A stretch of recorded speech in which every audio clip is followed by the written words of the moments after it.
Hello everyone, happy Friday. আজকে শুক্রবার, তো শুক্রবারে আমি সন্তোষী মায়ের পুজো করি। আজকে আমি কিন্তু কোনো অন্য জাতীয় জিনিস খাবো না, যা খাবো সব গমের, মানে যেরকম ডালিয়া, রুটি, লুচি এটাই খাবো। তো আজকে এখনও পর্যন্ত খাওয়া হয়েছে বলতে চা খেয়েছি একটু, আর ডালিয়া বসিয়েছি, ডালিয়া ওই পাশে প্রেশার কুকারে বসিয়েছি। আর তার সঙ্গে আমি একটু পাঁপড় ভেজেছিলাম, তো এই পাঁপড়টা ভেজেছি। আর মা সন্তোষীর পুজো যারা করে সবাই তো জানেন যে মা সন্তোষীর পুজো করার পরে বালক বালিকা ভোজন করাতে হয়। তো আমার বাড়িতে বালিকা আছে, আমার বাড়িতে দুটি বালিকা, আর আমাদের মানে বাড়ির সব সব বাড়ি মিলিয়ে একটাই বালক আছে, সেটা আমার শ্বশুর বাড়ি বলুন বা বাপের বাড়ি বলুন। তো একজনাই আছে বালক। বালিকা দুটোকে তো পেয়ে যাই আমি, মানে প্রত্যেক শুক্রবারে তাদেরকে তো নিজের হাতে খাওয়াই। তো আজকে আমি একটা বালক পেয়েছি, তো আমি যেটা যেটা খাচ্ছি সেটাই আজকে আমি ওকে দেব।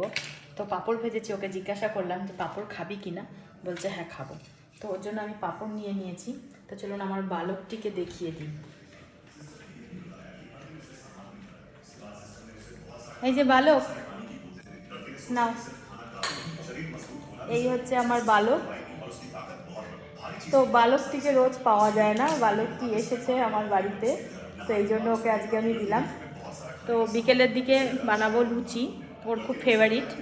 আর কি ফেভারিট বাবা, আরও দুই একটা জিনিস ফেভারিট আছে, তো সেগুলো বানালে তখন আমি আবার বালক বালিকা ভোজন করাবো।